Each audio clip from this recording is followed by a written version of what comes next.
Salut à tous. Avant de plonger dans la citation de l'écrivain et philosophe Émile Cioran, je tiens à souhaiter un joyeux Noël à toute la communauté chrétienne. Profitez de cette occasion pour renouer avec les personnes que vous aimez.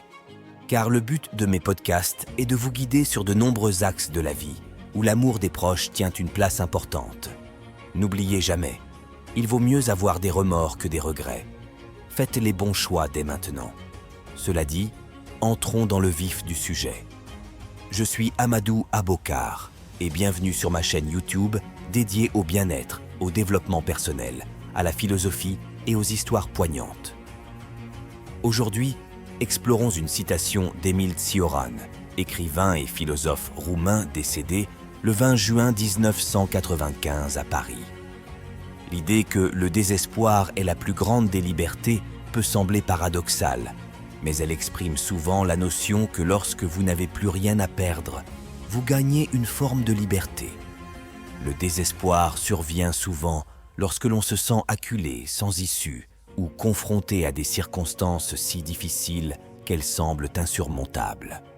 Dans ces moments-là, lorsque toutes les options semblent épuisées, il peut y avoir une certaine libération. Le sentiment d'être au fond du gouffre peut paradoxalement libérer des contraintes habituelles. En effet, lorsque vous n'avez plus rien à perdre, vous n'êtes plus limité par la peur de l'échec ou du jugement des autres.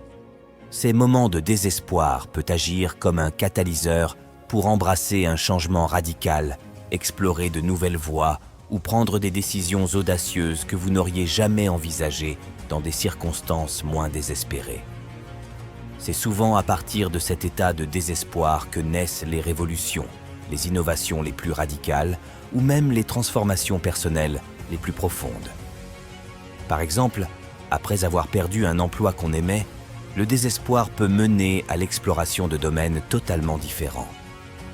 Quelqu'un passionné de musique qui perd son travail dans le secteur financier pourrait saisir l'opportunité pour démarrer une carrière musicale.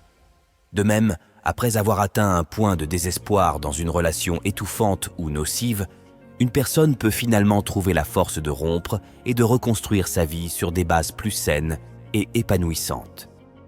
Dans cet exemple, le désespoir a agi comme un déclencheur, ouvrant des portes à des possibilités et des choix nouveaux et inattendus, libérant ainsi une certaine forme de liberté jusqu'alors insoupçonnée.